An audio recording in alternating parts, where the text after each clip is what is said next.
I'm Catherine. I'm from Melbourne, and I am a rower at Indiana University on a full rowing scholarship. Before we started working together, I was really in a rut with my training, especially nutrition wise. I definitely wasn't fueling my body well enough around my training sessions, and then that led to my training suffering and having really strong fatigue in terms of the gym. To be honest, now looking back, I really didn't actually know what I was really doing. Even the confidence of going into the gym alone, that was my biggest fear before we started, just going to a gym by myself, and the fear of other people watching me and everything, and what if I'm doing something wrong. A lot of my life I've struggled with a lot of self-doubt and lack of self-confidence. When I finally signed all the papers saying that I was going to Indiana, I was really proud of my achievement, but it was almost that imposter syndrome, questioning whether I deserve it. It was very difficult for me to get into a place where I would be confident and be yes, I can smash this out, I can PB,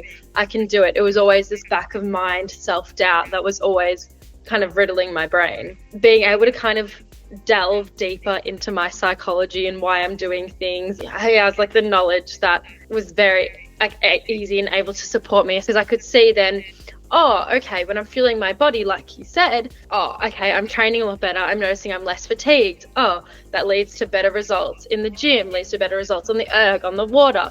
And then when I'm less fatigued, I have more time to hang out with my friends and do other things. Well, I think at this moment in time, it's the most confident I've ever felt in myself. I just have a newfound confidence. I know what I'm doing. I know that I'm strong. I know that I can produce what I want to do.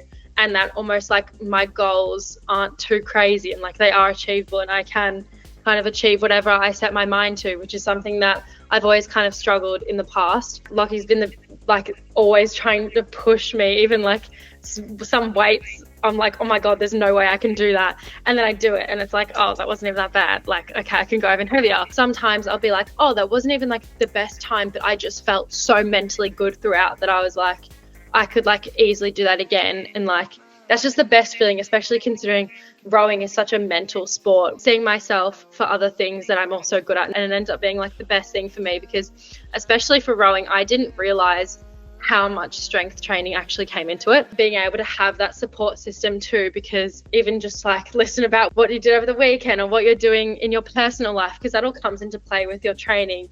And it's not just about you just as a rower, everything else kind of plays into how you perform.